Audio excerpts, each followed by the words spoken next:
I'm joined with the head coach of the Adirondack Flames, Ryan Huska. Now we're in the midst of the Young Stars tournament and you've been in scrums, but really this is my first chance to talk one-on-one and actually introduce you to the fan base. No one's gotten a chance to know you via Flames TV, so can you give a little background on how you arrived at this position? Well, I had a short minor league career, you could put it that way, in a quick cup of coffee. Coincidentally enough, my one game was against the Calgary Flames, and then I went back to school. I got my degree.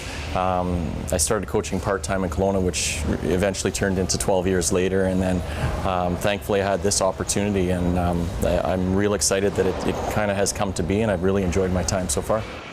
Once I finished, I was all set on getting into the financial services field, and they needed a part-time assistant coach with the Kelowna Rockets at the time, and I thought it would be something that would help pay some of the school bills.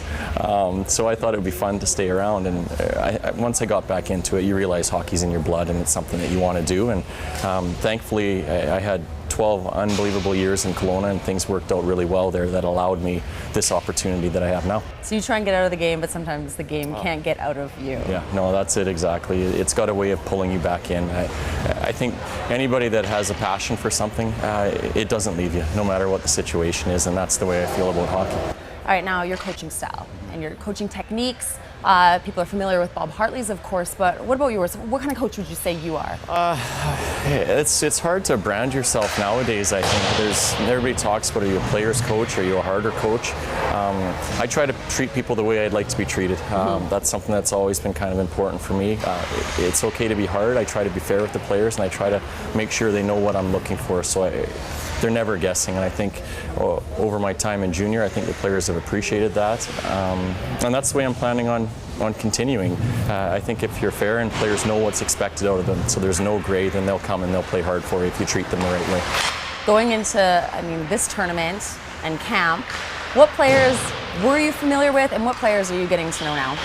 Well, I didn't have an opportunity to coach any of these guys, so I knew some of the guys from the Western Hockey League from coaching against them. So the Michael Furlans, the Austin Carrolls, the Cam Ziggs, players like that I was familiar with.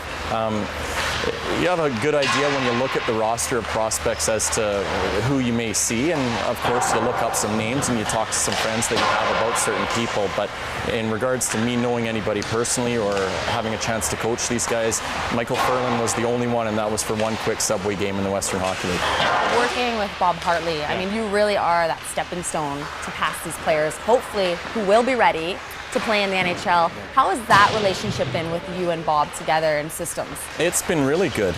Bob's been very good with me from the time I first met him at the NHL draft. We sat down and had breakfast together, and he's been open with me, and when I was hired, expectations were laid out for me that they wanted things to be seamless for their players when they did get called up, so there was no confusion, and then Bob could trust a guy when he was brought up, and really that's our job now. So Todd and myself had spent some time with Bob and his staff, and we've learned the way Bob wants to play, and that's what we're going to try to do with our players as well.